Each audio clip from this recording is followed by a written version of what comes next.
Hello everyone, कैसे आप लोग। मैं Rakesh Kumar Singh Jain study UPSC CSC में आपका स्वागत करता हूं। तो ये बच्चों हमारा एक नया सेगमेंट स्टार्ट हुआ है आप लोग के लिए। जैसा कि हमने लास्ट में जो हमने सीरीज कंप्लीट की है, उस सीरीज का नाम था जियोमॉर्फोलॉजी, जिसमें हमने अर्थ और उनके बेसिक फीचर को देखा, इंटीरियर को समझा। और आज से हम स्टार्ट कर रहे हैं अपना क्लाइमेटोलॉजी का सेक्शन।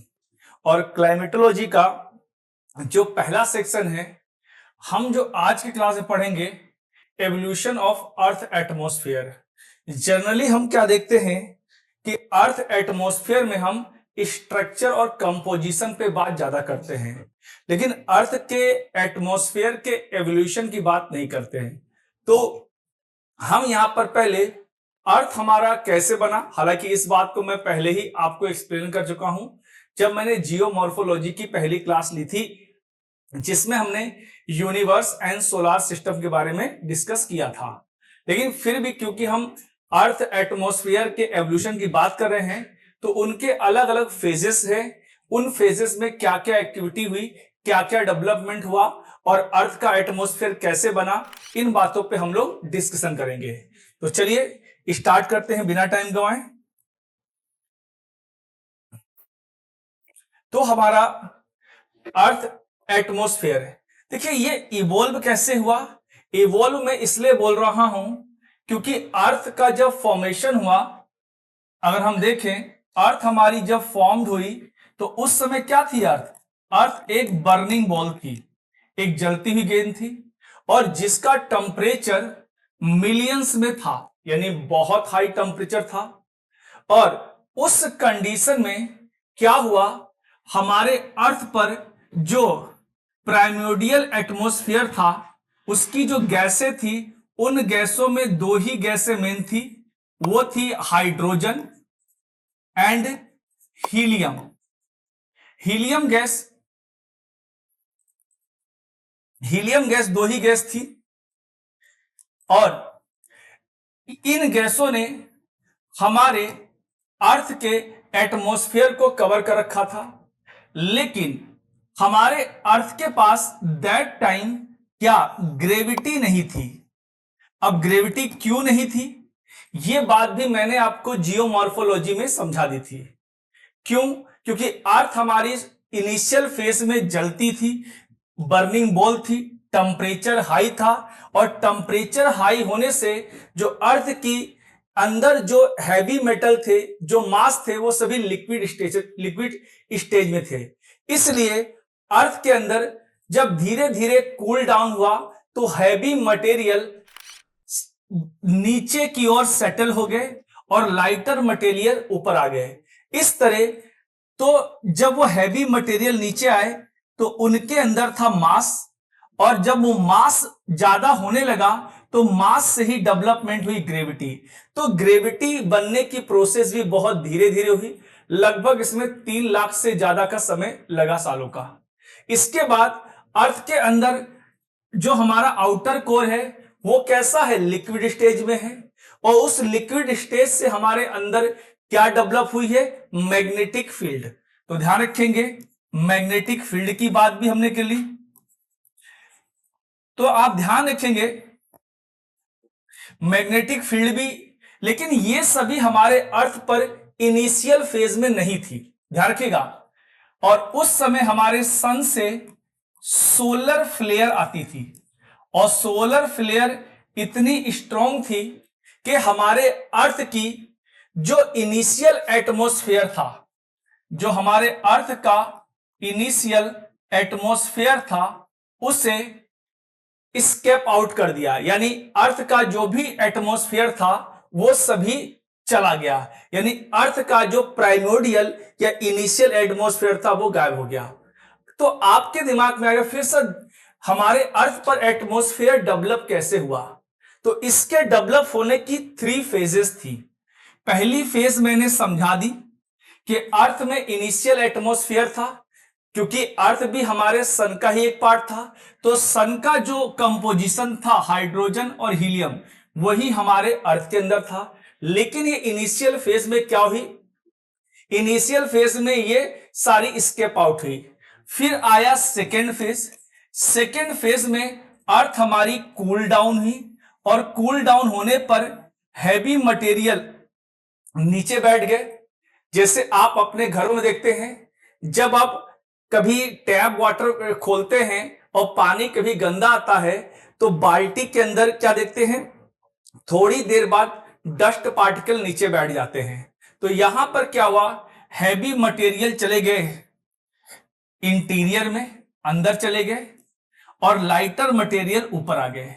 इसीलिए ये बना आगे चलकर नीफे। देखिए ये वही बात है, इसलिए कहते हैं कि यूपीएससी ने जो सिलेबस डिजाइन किया है बहुत ही साइंटिफिक डेवलप किया है, जिसको हमें अब हम प्रीवियस लेक्चर से हम कनेक्ट कर सकते हैं। तब क्या हुआ, इसके अंदर हैवी मटेरियल आ गए, इसी से आ गया मास, और इसी से हैवी मटेरियल बनने लगे, और इसी से हमारे अर्थ के अंदर डेवलप हुई ग्रेविटी। लेकिन ये सभी हमारा जो वो क्रस्ट था, क्रस्ट तो सॉलिड हो गया, लेकिन हमारा जो मेंटल था या जो इंटीरियर था वो अभी लिक्विड स्टेज में था। क्यों? क्योंकि हमारे अर्थ के अंदर अभी भी रेडियो एक्टिविटी कंटिन्यू हो रही थी। ये हमने इंटीरियर ऑफ द अर्थ में भी समझा था, जिसको हम बोलते हैं एस्थेनोस्फीयर या आउटर कोर। वहां से हीट बार बार बाहर निकलने का प्रयास कर रही थी। जैसे आप अपने घर में दूध को खौलाइए और किसी ढक्कन से ढक दीजिए, तो जैसे ही दूध गर्म होगा, खौलने वाला होगा, वो उसके पोर से, उसके साइड से निकलेगा। अगर नहीं निकलेगा तो आप इसका एग्जाम्पल और ले सकते हैं, कुकर को आप बंद कर दीजिए, कुकर में जैसे ही गैस ज्यादा बनेगी, हीट बनेगी, वो सीटी के रूप में अपनी एनर्जी को रिलीज कर देगा। लेकिन अगर किसी कुकर में सीटी ही ना लगे और गैस पूरी पैक हो जाए तो सडनली वो ब्लास्ट करेगा। ऐसा ही हमारे अर्थ के अंदर हुआ। सेकेंड फेज में हमारे अर्थ के अंदर जो मेंटल के अंदर रेडियो एक्टिविटी हो रही थी, हीट ऊपर की ओर बढ़ रही थी, लेकिन उसको निकलने की जगह नहीं मिल रही थी। धीरे धीरे धीरे धीरे हीट स्टोर हुई और एक टाइम के बाद ये ब्लास्ट करके बाहर निकली। और ब्लास्ट करके कैसे निकली? वॉल्केनिक प्रोसेस साथ, ये वॉल्केनिक एक्टिविटी हुई। इसी वॉल्केनिक एक्टिविटी के साथ हमारे अर्थ पर बहुत ह्यूज अमाउंट में एटमॉस्फेयर में क्या आ गई? इस एटमॉस्फेयर में आ गया वाटर वेपर। क्या आ गया? वाटर वेपर आ गया। क्योंकि आपने पढ़ा भी होगा वॉल्केनो में कि जब भी वॉल्केनिक एरप्शन होता है तो 60 to 90% क्या रिलीज होती है? Water vapour. अब ये वाटर वेपर जब ऊपर जाएगी तो धीरे धीरे क्या होगा? कंडेंसेशन की प्रोसेस होगी। देखो, कंडेंसेशन की प्रोसेस समझने के लिए थोड़ा सा हम साइंटिफिक वे में जाएंगे। जैसे अब पानी, जब देखो पानी हो गया लिक्विड और जो भाप हो गया वो भी लिक्विड, तो फर्क क्या है? तो पानी जब ठंडा होता है तो उसकी लिक्विड स्टेज है। जब उसमें हीट ऐड हो जाती है, जैसे ही वाटर के साथ हीट ऐड हो जाती है, वो हो जाती है वाटर वेपर। यानी उसके अंदर अब उस वाटर के अंदर हीट भी इंक्लूड है। लेकिन जैसे ही ये हीट ऊपर जाएगी, धीरे धीरे ठंडी होगी। ये होता है नॉर्मल लैब्स के अकॉर्डिंग। और जैसे ही ऊपर जाएगा तो हीट उसकी उस वेपर के अंदर से रिलीज हो जाएगी। ध्यान रखिएगा, हीट जो होगी वेपर के अंदर से रिलीज हो जाएगी। अब वाटर फिर से वाटर ड्रॉपलेट्स के रूप में चेंज होगा, और जो हीट रिलीज हुई है या जो सेपरेट हुई है, उसी हीट को बोलते हैं हम लोग लेटेंट हीट, यानी गुप्त ऊष्मा।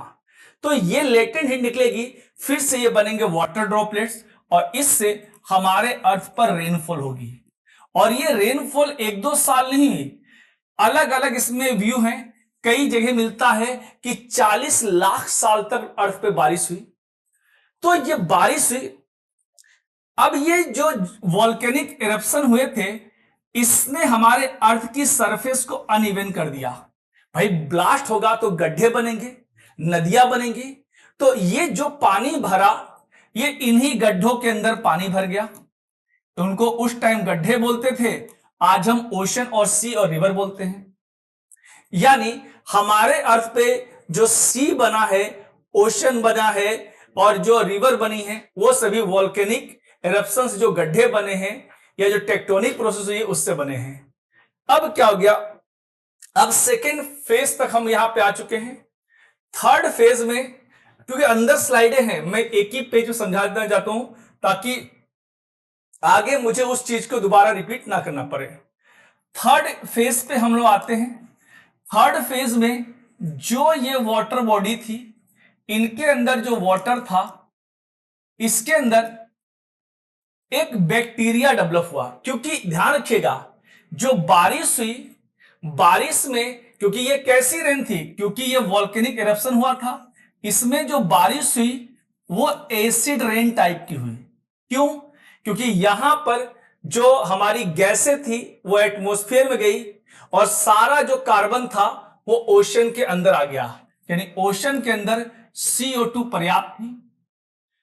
और इसी समय हमारे ओशन के अंदर एक बैक्टीरिया डेवलप हुआ जिसे हम बोलते हैं ब्लू ग्रीन एल्गी, या इससे हम लोग एक साइंस की लैंग्वेज बोलते हैं साइनो बैक्टीरिया। अब ये बैक्टीरिया करता क्या है? ये करता है फोटोसिंथेसिस की प्रोसेस। फोटोसिंथेसिस की प्रोसेस की कंडीशन कैसे बन गई? अब ये बैक्टीरिया क्या करेगा, ये आपका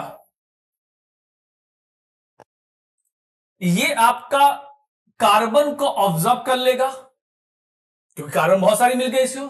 और आपको पता है फोटोसिंथेसिस में क्या होता है, कार्बन की रिक्वायरमेंट होती है, यानी फोटोसिंथेसिस में कार्बन कंज्यूम किया जा रहा है। और ये जो बैक्टीरिया है, इन्होंने अपने बाई प्रोडक्ट के रूप में ऑक्सीजन को रिलीज किया। ध्यान रखेंगे, यहां पे जैसे पौधे जो रिलीज करते हैं वो अलग प्रोसेस है, लेकिन ये जो बैक्टीरिया प्रोड्यूस कर रहे थे, अपने बाई प्रोडक्ट के रूप में इन्होंने ऑक्सीजन को रिलीज किया। अब धीरे धीरे हमारे वाटर के अंदर या जो हमारे इनिशियल एटमॉस्फेयर में O2 आ चुकी थी। अब क्या हुआ, अब ये O2 तो आ चुकी थी, जो सन की लाइट आई, इस सन की लाइट ने, मैं यहां बनाता हूं, इस सन की लाइट ने इस O2 को ब्रेक कर दिया।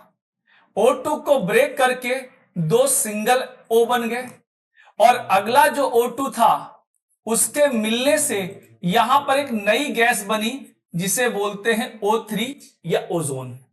यानी अब हमारा एटमॉस्फेयर और स्ट्रांग हो गया, यानी उसकी प्रोटेक्टिंग पावर और बढ़ गई। इस तरह देखेंगे हमारे अर्थ पर धीरे धीरे कार्बन की क्वांटिटी घटने लगी, ऑक्सीजन की क्वांटिटी बढ़ने लगी। यहां पर यह प्रोसेस मैंने समझा दिया, लेकिन यह जो प्रोसेस होने में लाखों साल का समय लगा है। इस तरह हमारे अर्थ पे अलग अलग फेज में आकर एटमॉस्फेयर का डेवलपमेंट हुआ। होपफुली अब आपको एक बेसिक अंडरस्टैंडिंग बन चुकी होगी कि हमारे अर्थ पर एटमॉस्फेयर कैसे बना। चलते हैं आगे, देखते हैं हम लोग। Earth atmosphere undergone significant change over billions of year, यानी ये जो बना है इसमें अरबों साल या बिलियंस ऑफ ईयर का समय लगा। और जो साइंटिस्ट हैं इसको 3 फेज में डिवाइड करते हैं, जैसा कि मैंने बोला यहां पे फेज 1, फेज 2 और फेज 3। आगे चलते हैं हम लोग। अब देखेंगे फेज फर्स्ट में क्या हुआ।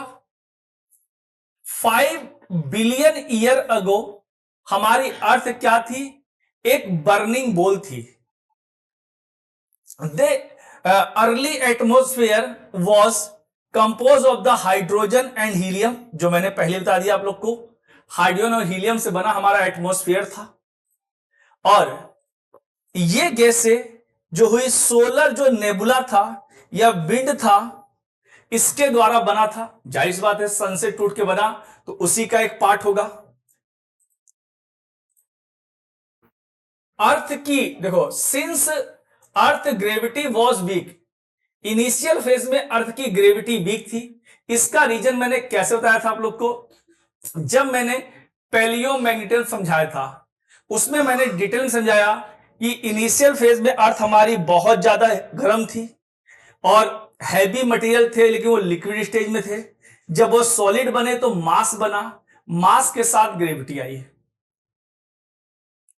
And these gases were light, they escape into space due to high temperature. High temperature वैसे लाइटर थी, ये स्केप आउट हो गई, और इसका रिजल्ट क्या हुआ, अर्थ लॉस इस ओरिजिनल एटमॉस्फेयर। इससे क्या हुआ, यानी अर्थ का जो हम प्रेजेंट डे का एटमॉस्फेयर देखते हैं वो इसका ओरिजिनल एटमॉस्फेयर नहीं है, वो स्केप आउट हो चुका था। ये क्लियर हो गया आप लोग का, ये मैंने बता दिया आप लोग को। और बाद में एक नया एटमॉस्फेयर डेवलप हुआ। यहां तक क्लियर है, ये बातें वही है जो मैं समझाई थी कैसे कैसे बना है। इस स्लाइड पे हमें आने की जरूरत नहीं है।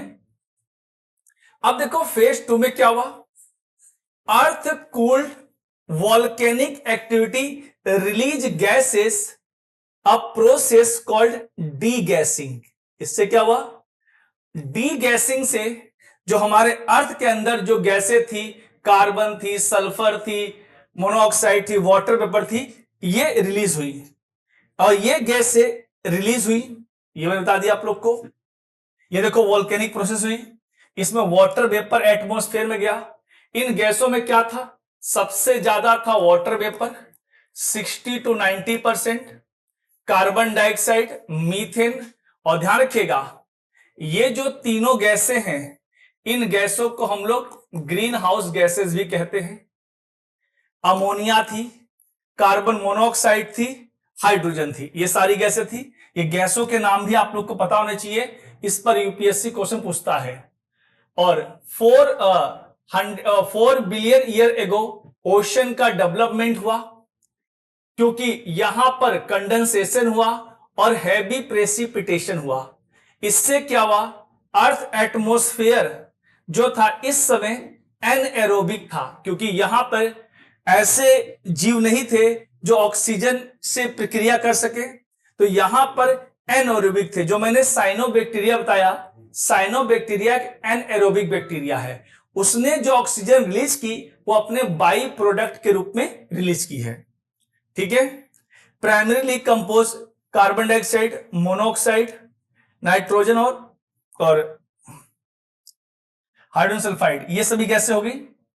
ये सारी कंडीशन थी, ये मैंने समझा दिया आप लोग को। अब देखो 3.5 billion year ago blue green algae, इसी को क्या बोलते हैं, साइनोबैक्टीरिया। इसलिए बहुत डिटेल में हमने कंटेंट आप लोगों के लिए बनाया है, और इस कंटेंट को अगर सीक्वेंस वाइज फॉलो करेंगे तो आप बिलीव कीजिए, अगर मेंस में क्वेश्चन आया, आपने इसको यहां से स्टार्ट किया तो आपका आंसर औरों से काफी अच्छा दिखाई पड़ेगा। Evolve and the start performing photosynthesis, इसने क्या किया, फोटोसिंथेसिस की प्रोसेस की। किसने, ब्लू ग्रीन एल्गी या साइनोबैक्टीरिया ने। ये इसकी केमिकल पोजीशन है, इसको इतना याद करने की जरूरत नहीं है, बस मैं सिंपल समझा दिया ये प्रोसेस क्या हुई। This bacteria use CO2 and sunlight, same वही जो फोटोसिंथेसिस में होता है, and create organic compound and release oxygen by product. ये लाइन क्या करेगा, यूपीएससी इसको प्रीलिम्स में स्टेटमेंट के रूप में पूछ सकता है। तो हमें देखना है कहां पर किस बात को हमें यूज करना है अच्छे से। आगे चलते हैं हम लोग। Oxygen initially create organic carbon to form CO2, ये सब समझा दिया मैंने आप लोग को। इसी से हमारे अर्थ पे पूरा अर्थ का धीरे धीरे धीरे करके हमारा अर्थ इकोसिस्टम डेवलप हुआ है। ये हो गया क्लियर। अब देखो 600 billion year ago oxygen level reach 10%, यानी अभी ध्यान रखिए, अभी जो हमारे एटमॉस्फेयर में ऑलमोस्ट 21% ऑक्सीजन है, इनिशियल फेज में इतनी नहीं थी। अब इसने क्या किया, इस समय से क्या किया, ओजोन को बनने की प्रक्रिया को आरंभ किया। ओजोन कैसे बना मैंने बता दिया था, ऑक्सीजन आ चुकी थी, ऑक्सीजन के बॉन्ड को तोड़ दिया गया, फिर जो अगली ऑक्सीजन थी उसने इसके साथ बॉन्ड बना लिया, तो ये हो गया O3। इस तरह प्रोसेस हुई। और ओजोन क्या करता है ये हमें बताने की जरूरत नहीं है, सन से आने वाली अल्ट्रावायलेट रेस से हमारी रक्षा करता है, ये हम बता चुके हैं। इसमें भी करता है किससे, यूबीवी से, ध्यान रखेंगे। और उसकी भी रेंज होती है 200 टू 400 नैनोमीटर, इस रेंज को ही करता है reflect. Protect life from radiation allowing organism and the colonised land, यानी ये पूरे अर्थ पे लाइफ बनने के लिए बहुत ज्यादा जिम्मेदार है। यूबीबी से हमें प्रोटेक्ट करता है, ये याद रखिएगा, एग्जाम में क्वेश्चन आ सकता है। अब हमारे अर्थ के अंदर गैसों का कॉम्पोजिशन क्या है, तो नाइट्रोजन 78% है। देखो नाइट्रोजन हमारे एटमॉस्फेयर में ज्यादा क्यों होनी चाहिए, क्योंकि नाइट्रोजन है एक ठंडी गैस और ये बर्निंग कंडीशन को न्यूट्रलाइज करती है।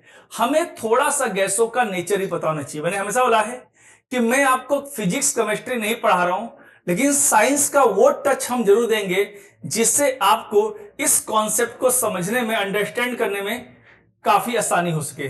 तो ये बर्निंग कंडीशन को रोकती है, प्लांट के लिए एसेंशियल होती है। और देखो प्लांट इसको सीधे क्यों नहीं ले पाते, क्योंकि भाई इसमें 3 बॉन्ड होते हैं और 3 बॉन्ड को तोड़ने के लिए बहुत ज्यादा एनर्जी चाहिए। आपने साइंस में पढ़ा होगा, जिनका साइंस बैकग्राउंड होगा। तो और देखो इसमें साइंस और आर्ट का मतलब नहीं है, यहां पे बस मैं इतना बता रहा हूं कि अगर 10th तक भी आपने साइंस पढ़ी है और होपफुली 10th तक सभी ने साइंस पढ़ी होगी, तो यहां से हम इन बातों को समझ लेंगे। ऑक्सीजन क्यों है, क्योंकि ये हमारे कंबशन और ब्रीदिंग करने में हेल्प करती है। ऑर्गन एक इनर्ट गैस है। ये जो रेडियो एक्टिव एलिमेंट होते हैं यूरेनियम थोरियम, ये जब डिके होते हैं तब उनसे निकलती है, तो ध्यान रखेंगे। और CO2 की परसेंटेज कई बार पूछा हुआ है, ये एक्स्ट्रा कैसे हमारे एटमॉस्फेयर में पहुंच रही है, तो ध्यान रखेंगे हमारे एटमॉस्फेयर में तो 0.03 ही है, लेकिन हमारे अर्थ के अंदर कार्बन अदर फॉर्म में भी है, जैसे लिक्विड स्टेज में crude oil like petrol diesel, solid form में है कोयला या कोल। जब हमने इन कोयले को जला दिया, उस पेट्रोल को हमने बर्न आउट कर दिया, तो हमने उसकी लिक्विड स्टेज से गैसेस पहुंचा दिया और कोल को सॉलिड से गैसेस पहुंचा दिया।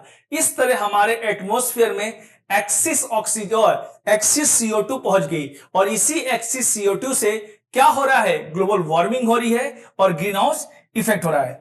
ट्रेस अमाउंट ऑफ गैसेस, ये ट्रेस अमाउंट क्या होता है, जो बहुत माइन्यूट होते हैं, बहुत निग्जेबल अमाउंट में होते हैं, जिनको हम बस जानते हैं बस वो हमारे एटमॉस्फेयर में इंपॉर्टेंट तो है, लेकिन उनकी क्वांटिटी बहुत कम है, तो उनको बस ट्रेस कर लिया जाता है कि है यहां पर, इसकी इतनी क्वांटिटी नहीं कि हम इसको नोटिस करें।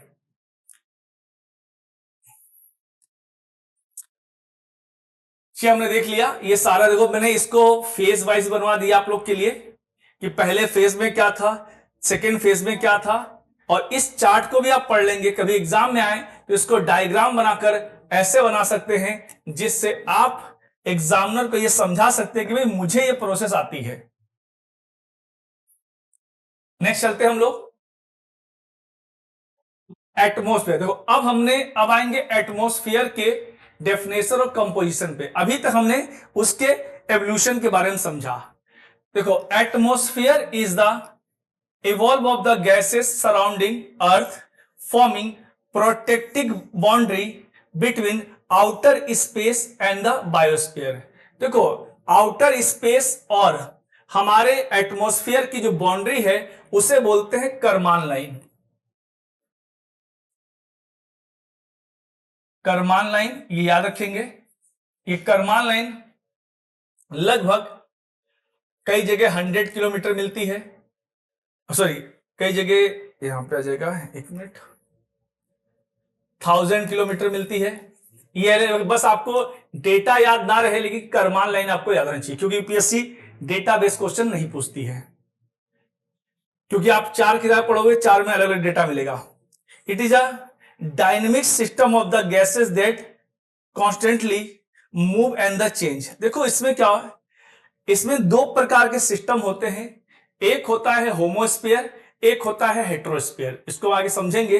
होमो मतलब जहां पे जिस लेयर तक गैसों की कंपोजिशन चेंज नहीं होती, सिमिलर होती। जैसे आपके दादाजी ने पढ़ा होगा कि एटमॉस्फेयर में CO2 इतने परसेंट है, तो हमने भी वही पढ़ा है, ये चेंज नहीं हो रही है। लेकिन अदर कुछ गैसें होती है, हीलियम हो गया, हाइड्रोजन हो गया, जो आउटर एक्सोस्फीयर में है, तो वहां पर ये चेंज हो रही हैं, तो वहां पर हम उन्हें बोलेंगे हेट्रोस्फीयर। उनकी बात हम आगे करने वाले हैं।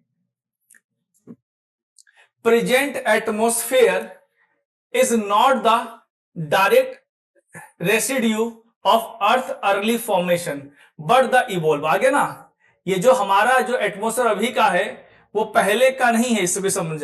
ये इवॉल्व हुआ है किससे? Through volcanic eruption, hot spring, chemical breakdown, वही साइनोबैक्टीरिया, एंड बायोस्फीयर रिडिस्ट्रीब्यूशन। इन सभी चीजों से बना है हमारा एटमॉस्फेयर। और ये इतनी स्मूथ हमने बटरिंग लैंग्वेज में लिखा है, हालांकि बटरिंग नेगेटिव सेंस में ज्यादा आता है, लेकिन बटरिंग लैंग्वेज इतनी स्मूथ लैंग्वेज है कि आपको भी आराम से समझ में आएगा, और जो टीचर आपकी कॉपी चेक करेगा मेंस की, उसे भी समझ में आएगा अच्छे से कि हाँ बच्चे ने सही लैंग्वेज का, एक अच्छी लैंग्वेज का इस्तेमाल किया है।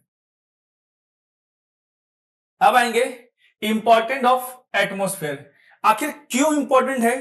तो देखो, protect earth from harmful solar radiation.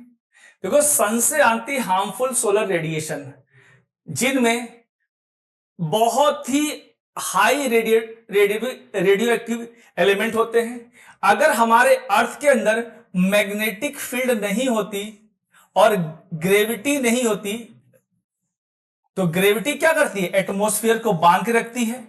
Magnetic field क्या करती है? हमारे लेयर को प्रोटेक्ट करती है। तो ये फिर से हमारे एटमॉस्फेयर को स्केप आउट कर देते हैं। ये ग्रीन हाउस की तरह वर्क करते हैं एटमॉस्फेयर। ग्रीन हाउस का मतलब क्या होता है? हालांकि ये पहले ये ज्योग्राफी का ही पार्ट हुआ करता था, अब हमने इसे इन्वायरमेंट का पार्ट बना दिया है। ग्रीन हाउस का मतलब क्या होता है कि अर्थ हमारा ऐसे एक्ट करता है कि इनकमिंग सोलर रेडिएशन को तो आने देता है, लेकिन आउट गोइंग को सम अमाउंट में रोक लेता है। क्यों रोक लेता है? क्योंकि हमारे अर्थ के एटमॉस्फेयर में कुछ गैसें हैं जो आने वाली इनकमिंग सोलर रेडिएशन को अलाउ तो करता है, लेकिन आउट गोइंग को उस अमाउंट में जाने के लिए अलाउ नहीं करता जिस अमाउंट में आती है। तो सम अमाउंट में ये गैसें हमारे अर्थ के एटमॉस्फेयर में रुक जाती हैं, ट्रैप हो जाती हैं। इसी को हम बोलते हैं टेरेस्ट्रियल रेडिएशन प्रोसेस। और इसी टेरेस्ट्रियल रेडिएशन से हमारी अर्थ गर्म रहती है। अब सोचो, जितने अमाउंट में हीट आ रही है, अगर सिमिलर अमाउंट में स्केप आउट हो जाए, तो हम दिन में तो बर्निंग कंडीशन फील करेंगे और रात में हम फ्रीजिंग कंडीशन फील करेंगे। तो आप बताइए ये कैसे होगा? तो ये जो गैसें हैं, कौन सी? ग्रीन हाउस गैसें, ये क्या करती हैं? ये हमारे अर्थ पर एक मिनिमम टेम्परेचर को मेंटेन करती है। ये बात हम करेंगे नेक्स्ट, जब आगे हम चैप्टर करेंगे इंसुलेशन और हीट बजट और एल्बिडो, तब उस पर हम डिटेल में चर्चा करेंगे। तो क्या क्या? Allowing short wave radiation from the sun and the trapping long wave terrestrial radiation. ये क्वेश्चन यूपीएससी 2024 में आया था इस बार के। जिन बच्चों ने क्वेश्चन देखा होगा उन्हें पता होगा। Regulate the entry of the solar radiation, ensuring the right condition for life. मतलब इतनी टेम्परेचर तो होना ही चाहिए कि हमारे अर्थ पर लाइफ सस्टेन कर सके। और हमारे अर्थ का जो एवरेज टेम्परेचर होता है वो 15 डिग्री सेल्सियस है, ये बताना चाहिए। Maintain the temperature balance, preventing extreme day temperature variation, ये मेंटेन करती है, इसीलिए दिन में बहुत ज्यादा टेम्परेचर भी नहीं होता और रात में इतना कम भी नहीं होता। Burn up meteoroids due to friction in mesosphere. अब देखो ऐसा नहीं है कि हमारे अर्थ पास मैग्नेटिक फील्ड है तो सब कुछ को बाहर कर देगा। कुछ ऐसे मीट्रोइड्स होते हैं जिनको हम लोग शूटिंग स्टार ही बोलते हैं, हम आगे देखेंगे। ये हमारे अर्थ के एटमॉस्फेयर में आ जाते हैं, लेकिन हमारे अर्थ के अंदर कुछ गैसें हैं जिनसे ये फ्रिक्शन करके बर्न आउट हो जाती है। लेकिन कई बार ये हाफ बर्न हमारे अर्थ पर भी गिरते हैं। इन्हीं गिरे हुए मीट्रोइड्स को हमने पढ़ा था इंटीरियर ऑफ द अर्थ के इनडायरेक्टेड सोर्सेस में। याद आ रहा है क्वेश्चन? यस, याद आ रहा है। तो इसलिए देखो पिछले चीजों से हमारा ये कनेक्ट है। अब करते हैं हम लोग कंपोजिशन ऑफ एटमॉस्फेयर। देखो कंपोजिशन ऑफ एटमॉस्फेयर में गैसेस आएंगी, गैसों के बारे में मैंने बता दिया। वाटर वेपर बहुत जरूरी है और वाटर वेपर भी अलग अलग कंडीशन में वेरी करता है। अगर हम ये देखें, इक्वेटर पर वाटर वेपर ज्यादा होगा, वहीं पोल पर कम होगा। आप कहोगे कैसे? अगर मैं बोलूं कि गर्मियों में मॉइस्चर ज्यादा होता है या ठंडियों में, तो ज्यादातर बोलेंगे गर्मियों, क्योंकि गर्मियों में चिपचिपा मौसम ज्यादा होता है। ठंडियां क्या होती है? ड्राई होती है, इसलिए पोलर रीजन में ये कम होता है। अगर हम एल्टीट्यूड की बात करें, ऊंचाई की बात करें, एल्टीट्यूड की बात करें तो सरफेस पे ज्यादा होगा और जैसे ही ऊपर वाले एरिया में जाएंगे तो ये क्या हो जाएगा? रिड्यूस हो जाएगा वाटर वेपर। और हमारे एटमॉस्फेयर में वाटर वेपर 0 से लेके 4% होता है और जमीन से लेकर ये 5 किलोमीटर की हाइट तक पाया जाता है, इससे ऊपर नहीं पाया जाता है। इसीलिए आप देखो जितना भी वेदर डिस्टरबेंस होता है वो हमारा लोअर पोर्शन में होता है। आगे चलते हैं। पर्टिकुलेट मैटर, इन्हें हम लोग एरोसोल भी बोलते हैं, एरोसोल बोलते हैं। ये क्या होते हैं? जो मीट्रोइड्स ब्लास्ट करते हैं उनके डस्ट पार्टिकल भी होते हैं, जो हमारे जो सॉल्ट पार्टिकल होते हैं हमारे एटमॉस्फेयर में वो होते हैं। तो कई सारी चीजें, और ये ऐसा नहीं कि सारे नेचुरल होते हैं, आर्टिफिशियल भी होते हैं। आर्टिफिशियल में कैसे हो जाएंगे? जो हम हाइड्रोकार्बन्स यूज करते हैं, पेट्रोल डीजल वगैरह, जब ये बर्न होते हैं तो इनके साथ फाइन सूट पोलन होते हैं। इन्हीं फाइन सूट को हम क्या बोलते हैं? इनको बोलते हैं हम लोग ब्लैक कार्बन और ब्राउन कार्बन, जिसको आपने इन्वायरमेंट में सेक्शन में बहुत डिटेल में पढ़ा होगा। तो ध्यान रखेंगे ये होते हैं। ये क्या काम करते हैं? ये जो पार्टिकल होते हैं ये हमारे एटमॉस्फेयर में होते हैं। जब नीचे से एयर जब राइज अप होती है तो ये जो एयर होती है ये कूल डाउन होती है। कूल डाउन होकर कंडेंसेशन होता है। जो कंडेंसेशन में जो वाटर ड्रॉपलेट्स होते हैं वो वाटर ड्रॉपलेट जाकर इन्हीं डस्ट पार्टिकल के ऊपर तो इकट्ठा होते हैं। अगर सोचो ये एरोसोल, ये डस्ट पार्टिकल ना हो तो क्लाउड ही नहीं बनेगा। सोचो क्लाउड बनने के लिए ये एसेंशियल एलिमेंट है, तो क्लाउड बनने के लिए प्राइमरी एलिमेंट है ये। तो एरोसोल को हम क्या बोल सकते हैं? Primary element for cloud formation. तो ये ध्यान रखेंगे, ये क्लाउड बनने के लिए बहुत जरूरी है। तो ये बातें अब यूपीएससी इन बातों क्या करेगी? स्टेटमेंट के रूप में डाल देगी। इसलिए बार बोलता हूं मैं कि इनमें हमें उस तरह से सोचना है कि हमारा प्रीलिम्स भी क्लियर हो जाए, क्योंकि आप जानते हैं अब यूपीएससी कम से कम 18 to 20 क्वेश्चन प्रीलिम्स में पूछ रहा है और ये अच्छा खासा वेटेज है आपको एग्जाम क्लियर करने के लिए। ये हमने पहले देख लिया है कि हमारे एटमॉस्फेयर में 78% नाइट्रोजन है, 21% ऑक्सीजन है और ध्यान रखेंगे थर्ड नंबर पे हमारी आती है ऑर्गन। ये ध्यान रखिएगा, थर्ड नंबर पर CO2 नहीं आती है। आगे दिखाऊंगा आप लोग को। देखो, नाइट्रोजन क्या काम करती है? कंट्रोल कंबशन यानी बर्निंग कंडीशन, डिल्यूटिंग ऑक्सीजन, और जो हमारे अर्थ पे जितने भी ऑर्गेनिक कंपाउंड हैं, चाहे वो लिविंग है चाहे नॉन लिविंग है, उसमें बहुत ज्यादा अमाउंट किसकी है? नाइट्रोजन की है। ऑक्सीजन क्या करता है? रेस्पिरेशन में हेल्प करता है, कंबक्शन में हेल्प करता है। भाई ऑक्सीजन नहीं होगा तो आग कैसे लगेगी? ऑक्सीजन होना उसके लिए जरूरी है। तो कई सारी चीजों में ये हेल्प करते हैं।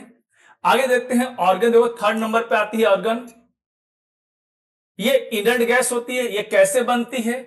जो हमारे रेडियो एक्टिव एलिमेंट होते हैं, जब वो डिके करते हैं, उनसे ये फॉर्म्ड होती है। इनर्ट का मतलब होता है नॉन रिएक्टिव। कार्बन डाइऑक्साइड, इसकी अमाउंट 0.03 है। अब ये क्या करता है, ये आप जानते ही हो, एब्जॉर्ब हीट। अब ये होगा फोटोसिंथेसिस में हेल्प करेगा।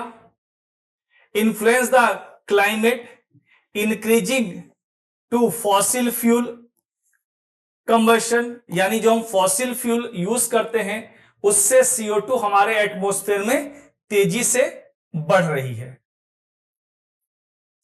आगे चलते हैं ओजोन। ओजोन क्या है, कहां पाई जाती है? 20 से 25 किलोमीटर की हाइट पर सबसे ज्यादा पाई जाती है, और ये यूवी रेस से हमारे अर्थ को प्रोटेक्ट करती है और हमारे अर्थ पर लाइफ को सस्टेन करने में हेल्प करती है।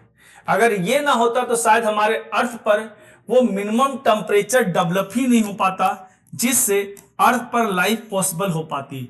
ये जस्ट लाइक का हमारे लिए प्यूरिफायर काम करता है, यानी सन की जो इंटेंसिव हीट होती है उनको फिल्टर कर देता है, just like a RO in your home. तो उसी तरह ये काम करता है। अदर गैसेस में नियॉन हो जाएंगी, हीलियम हो जाएंगी, हाइड्रोजन हो जाएंगी, जेनॉन, क्रिप्टॉन एंड मेथेन। अब देखो, यहां पर गैसों के दे रखे हैं, चार्ट दे रखा है, फॉर्मूला। इनको याद करने का मैंने एक आप लोग के लिए ट्रिक्स बनाई है। नो AC नेशनल हाईवे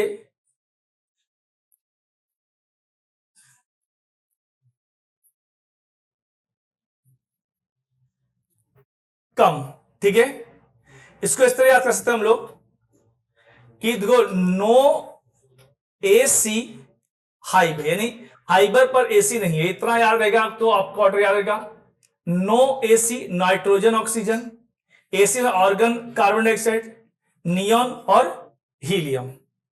इतना भी याद रहेगा, तब भी आपसे कभी एग्जाम में क्वेश्चन गलत नहीं होंगे। आगे चलते हैं। वाटर वेपर देखो 0 से 4% तक होता है, ठीक है। Come from evaporation of water body आ गया। वेजिटेशन से भी आता है, सॉइल में भी मॉइस्चर होता है वहां से भी आता है। डिक्रीज पोलवर्ड विथ एल्टीट्यूड, यानी इक्वेटर से हम पोल की तरफ जाते हैं तब भी ये घटता है, और ऊंचाई पे बढ़ते हैं तब भी घटता है। इसीलिए आप देखो, लद्दाख वगैरह जाते हो तो वहां पे लोग गोरे तो बहुत होते हैं, लेकिन उनके चेहरे पे डॉट डॉट के निशान होते हैं, वो ड्राइनेस के सिंबल होते हैं। तो कई चीजों को हम साइंस से जोड़कर भी पढ़ सकते हैं। Influence weather phenomena such as cloud, rain and the fog, ये सभी वाटर वेपर के वजह से होते हैं। Transparent the short wave solar radiation but absorb long wave, ये इसी के द्वारा होता है, वाटर वेपर द्वारा।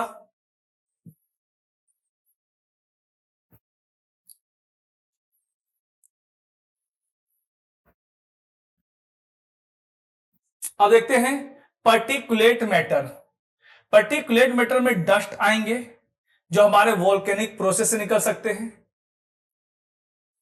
सूट से निकल सकते हैं, ऐश से निकलेंगे, ओशन के जो सॉल्ट होता है उससे निकलेगा, और affect the weather and the climate by scattering radiation। अब स्कैटरिंग टर्म समझिएगा, आपने देखा होगा अर्ली मॉर्निंग और लेट इवनिंग में सन हमारा कैसा दिखाई पड़ता है, शेफ्रॉन या ऑरेंज कलर का। वो ऑरेंज कलर का दिखाई पड़ने की वजह क्या होती है, स्कैटरिंग ऑफ लाइट। तो ये भी, और सोचो ये सारे पर्टिकुलेट मैटर ना होते, इसी बोलते हैं पीएम। आपने सुना पीएम मतलब प्राइम मिनिस्टर नहीं, पीएम 2.5 और पीएम 10, ये आपने पढ़ा होगा किसमें, इन्वायरमेंट वाले सेक्शन में। आगे करते हैं, salt particle act as a hygroscopic nuclei. ये हाइग्रोस्कोपिक न्यूक्लियाई क्या होते हैं, ये वही डस्ट होते हैं जो एटमॉस्फेयर में सस्पेंडेड रहते हैं, फ्लोट करते हैं, और इन्हीं के ऊपर जाकर ये वाटर ड्रॉपलेट्स इकट्ठा हो जाते हैं, इन्हीं से बनते हैं क्लाउड। तो help create atmosphere phenomena, red orange sunrise and blue sky. देखो ये सभी इन्हीं डस्ट पार्टिकल या पर्टिकुलेट मैटर के द्वारा होता है। Structure of atmosphere. अब आ रहे हम लोग स्ट्रक्चर पे। आप जानते हो हमारे अर्थ का स्ट्रक्चर अलग अलग टाइप का होता है। इसमें पहला होता है हमारा होमोस्फीयर, एक होता है हेट्रो। होमोस्फीयर में हमारी 3 लेयर आती हैं, एक आती है ट्रोपोस्फीयर,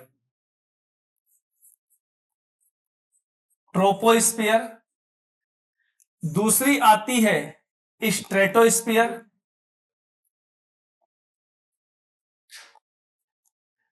तीसरी आती है हमारी मीजोस्फीयर। इसमें क्या होता है, इन लेयर में गैसों के जो कंपोजिशन होते हैं वो सिमिलर होते हैं। वहीं हेट्रो में कौन सा आ जाएगा हमारा, thermosphere and exosphere.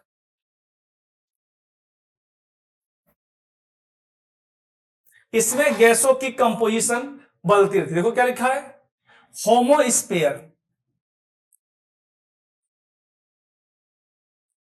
Composition of atmosphere is uniform. ये यूनिफॉर्म होता है। देखो इसमें आ गया ट्रोपोस्फीयर, स्ट्रेटोस्फीयर, मीजोस्फीयर। अब देखो हेट्रो में क्या आ जाएगा, atmosphere is the layered by the molecule weight and the electric charge. अब देखो होमोस्फीयर मतलब क्या हो गया, लोअर सेगमेंट ऑफ एटमॉस्फेयर। ये एटमॉस्फेयर के लोअर सेगमेंट को डिनोट करता है, extending up to 80 kilometre. Well mix composition, ये बिल्कुल फिक्स है और बिल्कुल वेल मिक्स है। Gases in this layer are uniform, ये चेंज होती यूनिफॉर्म होती है due to turbulence and the convection current. ये क्यों बनती है, गैसों के टर्बुलेंस से और कन्वेक्शन करंट के द्वारा बनती है। वहीं same proportion of gases is found through out this layer, यानी इसमें गैसों का कंपोजिशन सेम होता है एक्सेप्ट फॉर वाटर वेपर। बस वाटर वेपर यहां पे चेंज होता है। अब यूपीएससी क्या करेगा, ऑल करके यहां पर वाटर वेपर को भी ऐड कर देगा और वहीं पर वो स्टेटमेंट रॉन्ग हो जाएगा। सम ट्रेस गैसें भी होती है यहां पर, कंटेन 3 मेन सब लेयर। ये 3 लेयर के मिलने से बना हुआ है। कौन कौन सी 3 लेयर में पहले बता दिया आप लोग को, ट्रोपोस्फीयर, स्ट्रेटोस्फीयर, मीजोस्फीयर।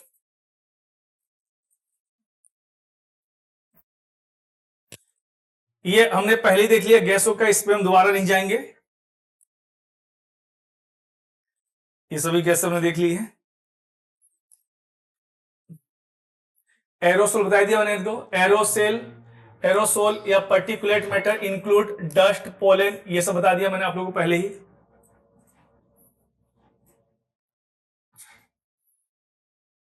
यूनिफॉर्म होता है कि हम जानते ही हैं, और ज्यादा ह्यूमन एक्टिविटीज प्रभावित हो रहा है, भाई इंसान जहां जहां है वो सबको प्रभावित कर ही रहा है। हेट्रोस्फीयर बता दिया मैंने आपको, जो 10,000 किलोमीटर तक पाया जाता है। अपर सेगमेंट होता है। गैसेस आर नॉट यूनिफॉर्म, इनको स्टेटमेंट के रूप में एग्जाम में पूछ सकता है। दे सेपरेट बाय मोलिक्यूलर वेट, ये मोलिक्यूलर वेट द्वारा अलग होते हैं। देखो ये हो गया हेट्रोस्फीयर, नीचे वाला होमोस्फीयर। लाइट गैसेस, इसमें किसमें, हेट्रोस्फीयर में लाइट गैसेस होती हैं, लाइक हाइड्रोजन एंड हीलियम। और हैवियर गैसें कौन कौन सी होती है, नाइट्रोजन और ऑक्सीजन, क्योंकि ये सभी 80 किलोमीटर के ऊपर पाई जाती हैं। इनकी दो सब लेयर होती है, किसकी, हेट्रोस्फीयर की, वो बता दिया था मैंने, थर्मोस्फीयर और एक्सोस्फीयर। ये रहा थर्मोस्फीयर, ये रहा एक्सोस्फीयर। आपके दिमाग में आ रहा होगा सर आयनोस्फीयर भी तो एक लेयर होती है, वो होती है, वो थर्मोस्फीयर की एक सब लेयर होती है, कोई एक सेपरेट लेयर नहीं होती है, ये आपको पता होना चाहिए। लोअर पार्ट मिडिल पर बता दिया मैंने आप लोग को।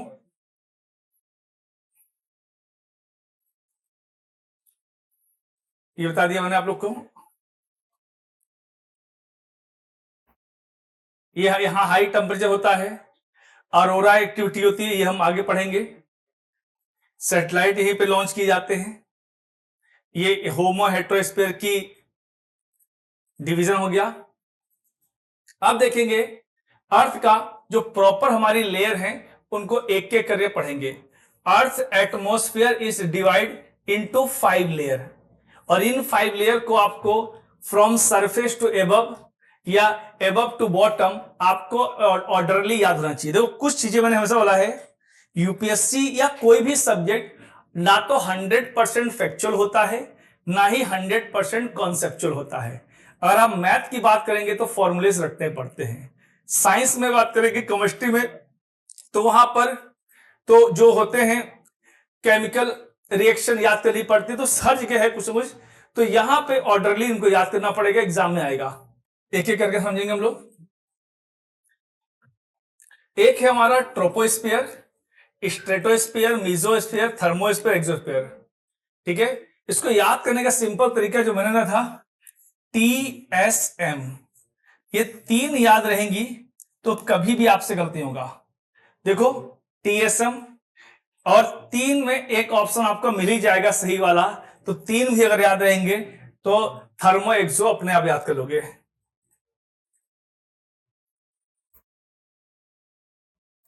अब देखते हैं हम लोग, अर्थ की जो हमारे पहली लेयर होती है उसे बोलते हैं ट्रोपोस्फीयर, और ट्रोपोस्फीयर हमारे अर्थ एटमॉस्फेयर की फर्स्ट लेयर होती है, और इसकी जो एवरेज हाइट होती है वो होती है 13 किलोमीटर, लेकिन ये इक्वेटर पे इसकी हाइट 18 किलोमीटर होती है।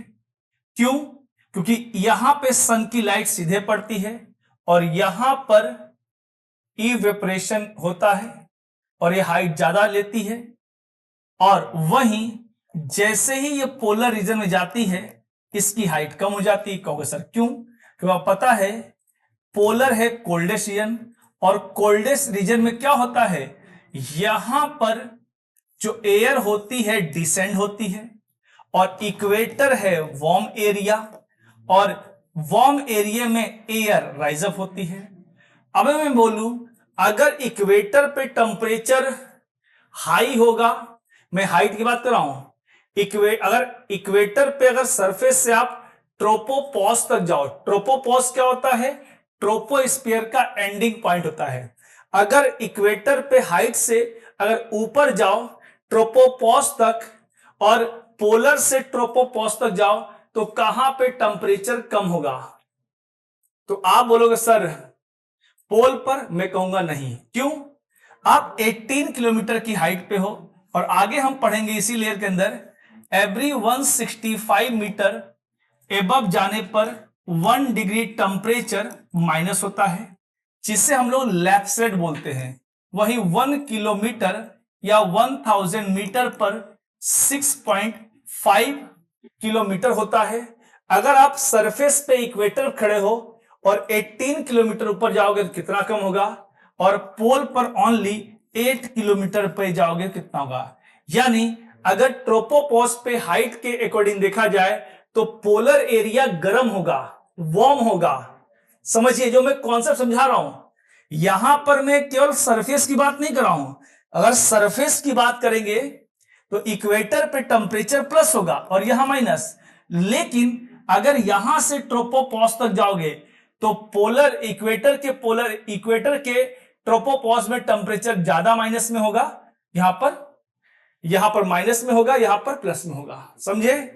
फिर समझा रहा हूं एक बार कि पोलर एरिया में अगर सरफेस से 8 किलोमीटर जाओगे तब भी यही लॉ लगेगा। इक्वेटर से 18 किलोमीटर यानी हाइट आपको ज्यादा कवर करनी पड़ रही है तो यहां पे टेम्परेचर ज्यादा डिक्रीज होगा। होपफुली समझ गए आप लोग।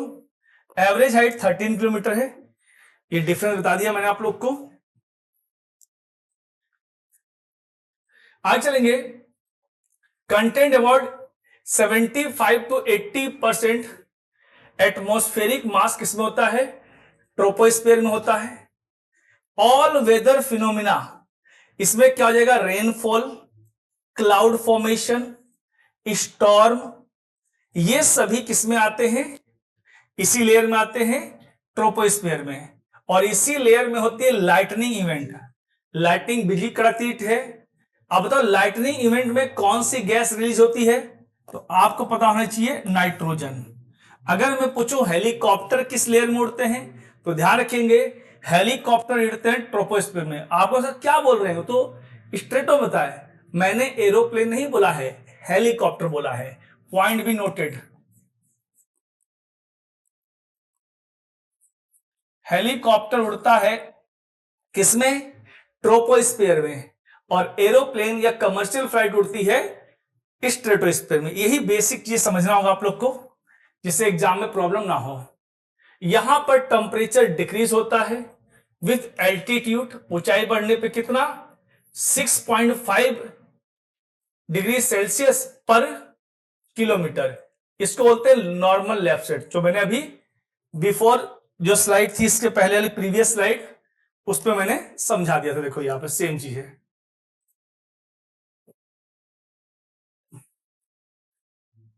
देखो एंड कहां पे होता है ट्रोपोस्फीयर का? ट्रोपोपॉज में। और ट्रोपोपॉज वो बाउंड्री है जो स्ट्रेटोस्फीयर को ट्रोपोस्फीयर से सेपरेट करती है। पॉज मतलब था पॉज हो जाना, रुक जाना। यानी जो लेयर है पॉज वाले एरिया में वो किसी भी ना एबव लेयर की कंडीशन को एडॉप्ट करेगा ना लोअर को। इसकी कंडीशन बिल्कुल अलग होती है। ये दोनों से सेपरेट क्वालिटी होल्ड करता है जो पॉज वाले रीजन होते हैं। ये सभी में पॉज होगा, मीजोपॉज भी होगा, ट्रोपोपॉज भी है, स्ट्रेटोपॉज भी है, सब में पॉज होता है क्योंकि वहां पे लेयर चेंज होती है। जैसे देखो ये है पॉज रीजन। अब यहां पे क्या होगा? यहां पे क्या होगा? ये जो ब्लू वाला रीजन है ना तो इसमें इस लेयर की क्वालिटी है ना इसकी है। आइए देखते हैं। इन्फ्लुएंस बाय सीजन और jet stream, all life exist this layer. जाहिर बात है लाइफ इसके अंदर होती है। अगर हम बहुत ज्यादा ऊंचाई पे जाएंगे तो ऑक्सीजन वैसे ही कम हो जाता है, इसलिए माउंटेन पे चढ़ते हैं तो हम हांफने लगते हैं, नाक से खून आने लगता है हमारे नोजल से क्योंकि प्रेशर का डिफरेंस हो जाता है। कन्वेक्शन करंट होती है यहां पे जिससे हमारी रेनफॉल वगैरह होती है इक्वेटर के आसपास। ट्रोपोपॉज बता दिया मैंने, boundary between troposphere and stratosphere. Temperature remain constant बोल दिया मैंने एट ट्रोपोपॉज। यहां पे यानी जैसे हमने क्या देखा ट्रोपोस्फीयर में हाइट पे जाने पे एल्टीट्यूड इंक्रीज होने पे टेम्परेचर इंक्रीज हो रहा था, लेकिन जो ट्रोपोपॉज है वहां पे ना टेम्परेचर डिक्रीज हो रहा है, सॉरी मैंने बोला आपसे कि ट्रोपोस्फीयर में क्या होता है एल्टीट्यूड इंक्रीज होने पे टेम्परेचर डिक्रीज होता है, लेकिन ट्रोपोपॉज में टेम्परेचर ना इंक्रीज होगा ना डिक्रीज होगा, बिल्कुल कांस्टेंट रहेगा वहां पे, क्योंकि वहां पर वो क्वालिटी होल्ड कर रहा है दोनों का मिक्सअप, ना उसमें स्ट्रेटोस्फीयर की क्वालिटी है ना तो ट्रोपोस्फीयर की है। क्या लिखा है यहां पर? रिमेन्स कांस्टेंट रहेगा, यहां पर टेम्परेचर डिक्रीज नहीं होगा हाइट बढ़ने पे या एल्टीट्यूड इंक्रीज होने पर।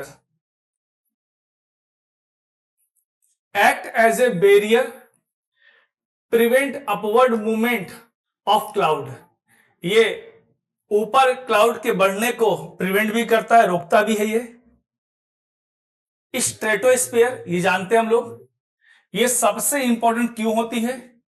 ये होती है इसमें, ये हाइट इसकी 50 किलोमीटर तक पाई जाती है, आफ्टर 18 किलोमीटर।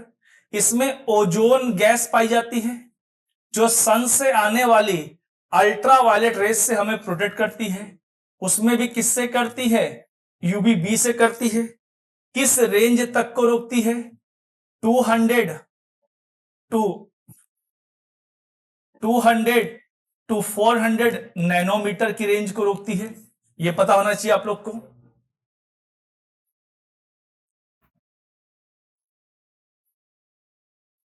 अब देखो यहां पर कुछ चीजें आप लोग जान लीजिए जो बहुत काम की। देखो ये ओजोन 20 से 50 किलोमीटर बीच पाई जाती है। और अगर मैं पूछूं ओजोन, यूपीएससी अच्छे क्वेश्चन बना सकता है, ये किस कलर की गैस होती है? जनरली हम गैसों को क्या मानते हैं? कलरलेस, लेकिन ये ब्लू कलर की गैस होती है और ये नेचर से पॉइजनस होती है, ये ध्यान रखेंगे। ओजोन होल के लिए कौन सी गैसें जिम्मेदार हैं? CFC, chlorofluorocarbon. इसका एक कमर्शियल नेम होता है फ्रीऑन। फ्रीऑन क्या होती है? इसी का कमर्शियल नेम है जो आपके घरों में एसी और फ्रिज के अंदर फिलअप की जाती है,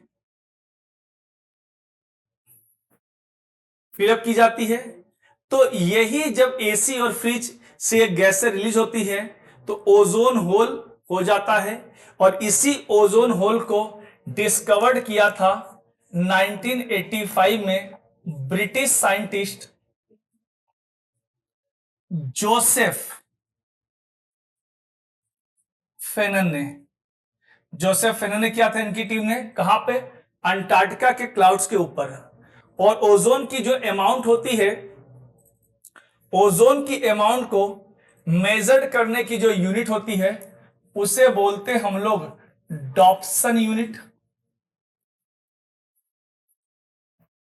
देखो ओजोन बेसिकली 2 टाइप की होती है, एक होती है गुड ओजोन, एक होती है बैड ओजोन। हालांकि ये इन्वायरमेंट का पार्ट है, क्योंकि मैं यहां बता रहा हूं जरूरी है, क्योंकि आप जरूरी कि इन्वायरमेंट के टॉपिक का वेट करें, यहीं पे क्लियर हो जाए। तो जो हमारे स्ट्रेटोस्फीयर में पाई जाती है ये होती है गुड ओजोन, और जो ट्रोपोस्फीयर में पाई जाती है वो होती है बैड ओजोन। कब बैड क्यों होती है? क्योंकि ये हमारे जो हम अपने घरों में आसपास इस्तेमाल करते हैं वोलाटाइल ऑर्गेनिक कंपाउंड, उसके रिएक्शन से होती है। अब कैसा रिएक्शन? हम लोग पेट्रोल डीजल वगैरह इस्तेमाल करते हैं, जब ये बर्न होते हैं तो इनके द्वारा कुछ गैसें निकलती, कुछ एलिमेंट निकलते हैं, बेंजीन, प्रोपेन, ये सब निकलते हैं। और वोलाटाइल ऑर्गेनिक कंपाउंड क्या होते हैं? घर के अंदर आप पेंट करते हो, परफ्यूम यूज करते हो, जब पेंट पर हीट पड़ता है तो पेंट तो सूख जाता है, आपके दीवार पे चिपक जाता है। उसके अंदर जो केमिकल होता है जब वो सनलाइट के साथ रिएक्शन करता है, ध्यान रखिए, सुनिएगा, जो आप अपने घरों में पेंट करते हैं, पेंट तो चिपक गया दीवार से या गेट से, जो रिलीज हो गया एयर में वो हो गया वोलाटाइल ऑर्गेनिक कंपाउंड। ये कंपाउंड क्या करता है? ये कंपाउंड जो पेट्रोल डीजल से निकला हुआ केमिकल है या एलिमेंट है उससे रिएक्शन करके परमेहल्डाइड नाइट्रेट निकालता है, जिसे हम बोलते हैं पेन। और यही पेन जब सन की लाइट में रिएक्शन करके बनाता है फोटोकेमिकल स्मोक। इसी फोटोकेमिकल स्मोक के समय आप देखते हो कि दिन में चिलचिलाती गर्मी पड़ती है और उस गर्मी की मात्रा व क्वांटिटी और बढ़ जाती है। तो ये समझा दिया मैंने। तो बैड देखो, गुड ओजोन के लिए अब ये इतनी होल हो गई है, तो इसको बचाने के लिए एक समिट हुई थी। उस समिट को बोलते हम लोग मॉन्ट्रियल प्रोटोकॉल। ये कब हुई थी? 1987 में हुई थी। ये तो थी गुड ओजोन के लिए, लेकिन बैड ओजोन के लिए सर क्या हुई थी? बैड ओजोन के लिए हुआ था गोथेनबर्ग प्रोटोकॉल। किसके लिए? Bad ozone, Gothenburg.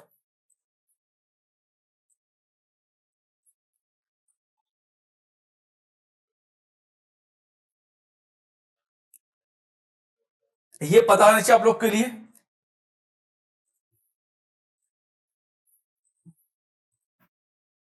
ये मैंने बता दिया। इससे स्किन कैंसर हो सकता है, डीएनए डैमेज होता है। ओजोन हमारे ग्लोबल टेम्परेचर को मेंटेन करता है। देखो सीएफसी क्लोरोफ्लोरोकार्बन बता दिया मैंने आप लोग को। इसको बचाने के लिए था मॉन्ट्रियल प्रोटोकॉल। एक चीज ध्यान रखिए, मॉन्ट्रियल प्रोटोकॉल का जो टारगेट ईयर था 2010, और 2010 में ये खत्म हो गया। इसमें सीएफसी गैस को कम करने की बात की गई थी। अब ये खत्म हो गया तो इसको एक्सटेंड करके एक नया एग्रीमेंट किया गया है। इसे बोलते हम लोग किगाली एग्रीमेंट। किगाली पहले पता नहीं कहां पे है। किगाली एक कंट्री है रवांडा। रवांडा कहां पे है? अफ्रीका में है। अफ्रीका में कंट्री है रवांडा। रवांडा की कैपिटल है किगाली। यहीं पर किगाली एग्रीमेंट हुआ। कब हुआ? 2016 में। और इसी किगाली एग्रीमेंट को इन्फोर्स किया गया 1 जनवरी 2019 में। और इस किगाली एग्रीमेंट में हाइड्रोफ्लोरोकार्बन को 80% तक रिड्यूस करने की बात की गई। और इसका टारगेट ईयर क्या है? 2045। कितनी सारी बातें जुड़ गई, देख रहे हो? यही बातें हमें जोड़ के पढ़ना है ताकि कॉन्सेप्ट की क्लियरिटी रहे। ये खत्म, ये तो पता खत्म हो गया। इसका अगला पार्ट आ गया किगाली, और ये टारगेट ईयर कितना? 2045। गैस कौन सी है? हाइड्रोफ्लोरोकार्बन। इंप्लीमेंट कब से हुआ? एग्रीमेंट कब हुआ? 16 में। इनफोर्स कब हुआ? 19 में। Target year 45। और कितने परसेंट कम करना? 80 से 85। 80 टारगेट याद रखोगे क्योंकि डेटा क्वेश्चन नहीं पूछता, आप जानते हो ऐसा। इतना भी याद रहेगा तब भी क्वेश्चन आराम से कर लोगे, ऑप्शन मिल जाएगा आप लोग को।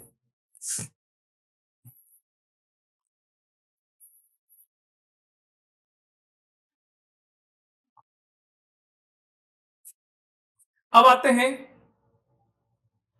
Temperature increase with altitude. अब देखो इस लेयर में क्या होता है, ऊंचाई के साथ टेम्परेचर प्लस होता है। क्यों बताया था मैंने आप लोग को? जैसे यहां देखते हैं हम लोग, हमारे पास अलग अलग लेयर होंगी, हम इसकी लेयर की बात कर लेंगे जिससे हम आराम से और समझ जाएंगे। देखेंगे आगे लेयर है हमारे पास, लेयर होगी, एक मिनट आगे होगी, देखते हैं। हाँ देखो ये देखो यहां पे क्या होता है, ट्रोपोस्फीयर में टेम्परेचर डिक्रीज होता है नॉर्मल लैप्स की वजह से। स्ट्रेटोस्फीयर में टेम्परेचर प्लस होता है O3 की वजह से। मीजोस्फीयर में अगेन टेम्परेचर माइनस होता है हाइट पे जाकर, क्योंकि यहां पे नाइट्रोजन जैसी कूल गैसें पाई जाती है यहां पे। फिर यहां पर यहां पे थर्मोस्फीयर में वो अरोरा की इवेंट होती है, सोलर फ्लेयर आती है, इसलिए टेम्परेचर इंक्रीज होता है। और एक्सोस्फीयर में टेम्परेचर इंक्रीज होता है। तो ध्यान रखेंगे, ट्रोपो में minus, strato plus, again minus, again plus plus. तो ये ऑर्डर है, ये याद रखेंगे आप लोग।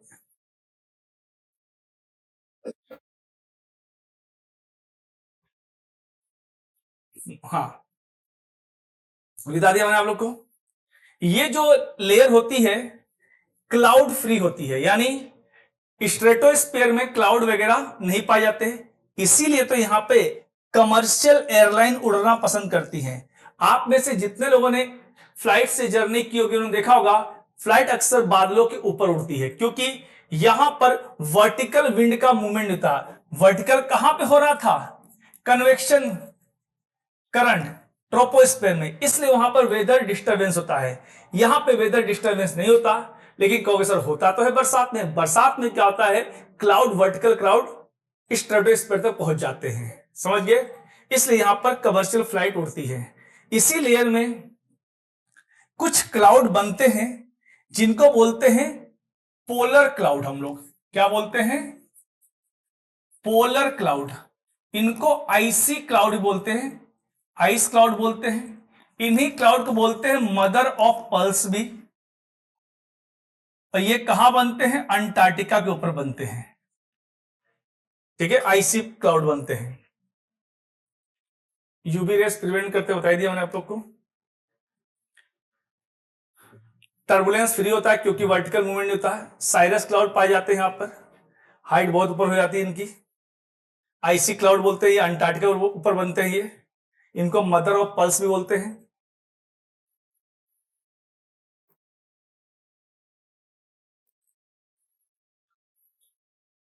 हाँ, एक चीज ध्यान रखेंगे कि ओजोन होल अंटार्कटिका के ऊपर ही क्यों हुआ, तो ये ध्यान रखेंगे क्योंकि जो जेट विंड चलती हैं, जेट विंड इन गैसों को अंटार्कटिका तक पहुंचाने का काम करती है। तो ध्यान रखेंगे वो अंटार्कटिका में इस जगह होल हुआ है। अब आते हैं मीजोस्फीयर। मीजोस्फीयर 50 से 80 किलोमीटर होती है।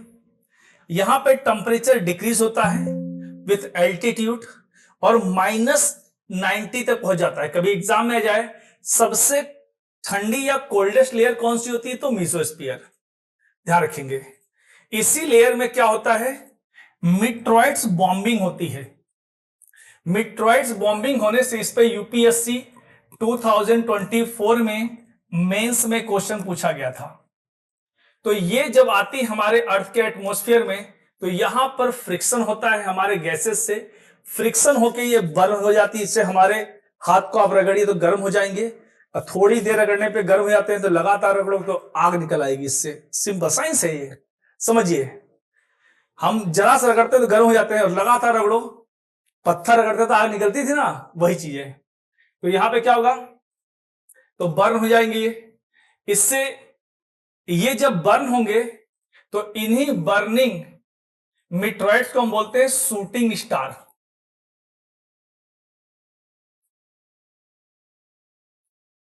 इनको क्या बोलते हैं? शूटिंग स्टार बोलते हैं। और जब ये टूटते हैं तो इन्हीं से निकलते हैं डस्ट पार्टिकल। इन्हीं डस्ट पार्टिकल से एक बादल बनते हैं, क्लाउड बनते हैं।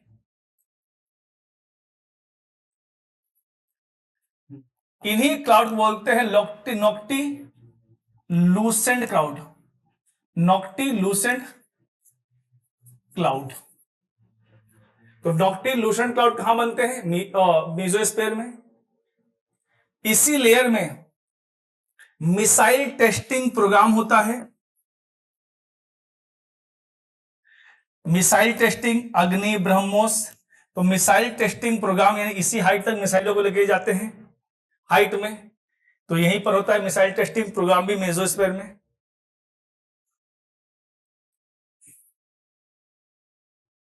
ये हो गया आपको का।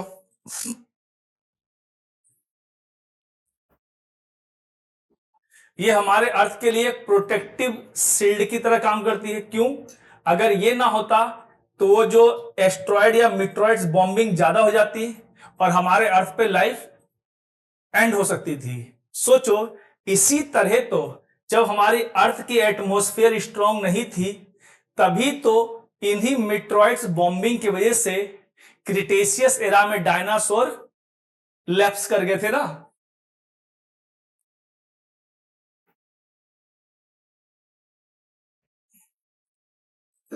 जो प्रोटेक्ट कर रहा है हमारे अर्थ को डिस्ट्रक्शन फ्रॉम मीटरॉइड्स इंपैक्ट।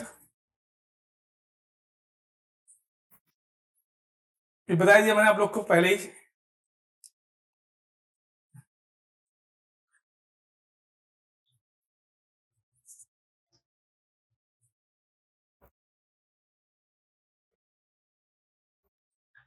अब आते हैं हम लोग थर्मोस्फीयर। ये 400 किलोमीटर एक्सटेंड करती है। टेम्परेचर रैपिडली इंक्रीज होता है due to direct absorption of solar radiation. Solar radiation से टेम्परेचर इंक्रीज होता है। इसी लेयर में पाई जाती है आपकी आइनोस्फीयर, जो रेडियो वेव को रिफ्लेक्ट करती है, जिससे हम लोग कम्युनिकेशन कर पाते हैं आराम से। चाहे वो रेडियो कम्युनिकेशन हो, टेलीविजन कम्युनिकेशन हो, वो सभी इसके हेल्प से होते हैं।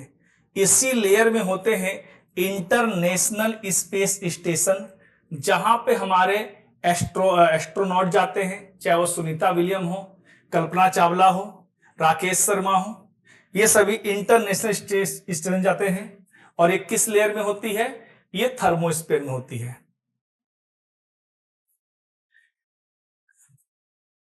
इसमें क्या होता है? ये चार्ज पार्टिकल होते हैं आयंस के, और फ्री इलेक्ट्रॉन्स होते हैं। इन्हीं के रिफ्लेक्शन से हम लोग रेडियो कम्युनिकेशन कर पाते हैं। यहां पर एक इवेंट होता है अरोरा का। देखो ये सारे रेडियो कम्युनिकेशन हो रहे हैं, बता दिया मैंने।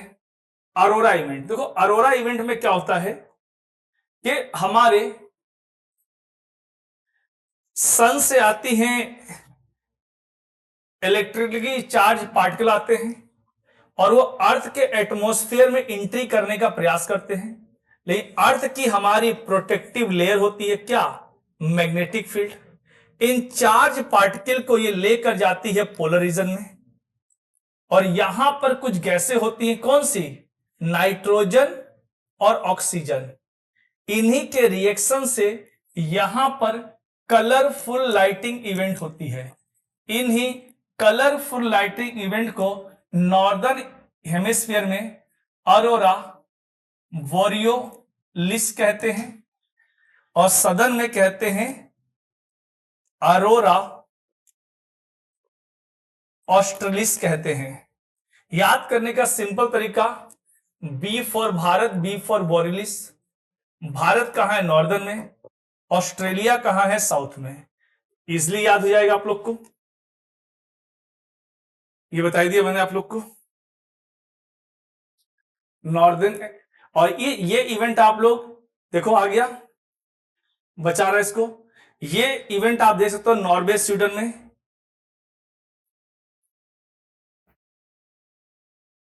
देखो यहां पे टेम्परेचर तो बहुत हाई होता है, लेकिन टेम्परेचर यहां पे लगभग 5500 डिग्री सेल्सियस के आसपास होता है। लेकिन वो फील नहीं कर पाते हो, क्योंकि यहां पर एटमॉस्फेयर बहुत थिन है और डेंसिटी बहुत कम है। यानी आप अपने स्पेस क्राफ्ट से अपना हाथ बाहर भी निकाल दोगे, तब भी आपको गर्मी फील नहीं होगी। ये ध्यान रखेंगे।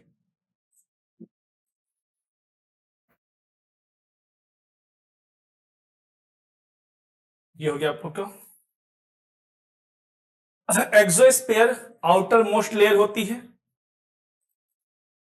यहां पर लाइटर गैसें पाई जाती हैं, लाइक हाइड्रोजन और हीलियम। सबसे ऊपर हाइड्रोजन, फिर हीलियम। इसकी कोई वेल डिफाइंड बाउंड्री नहीं है, ये आप जानते हैं। यहां पर कम्युनिकेशन सैटेलाइट भी स्टैब्लिश किए जाते हैं। कुछ आउटर स्पेस के एक्सपेरिमेंट के लिए भी यहां पर सैटेलाइट जाते हैं।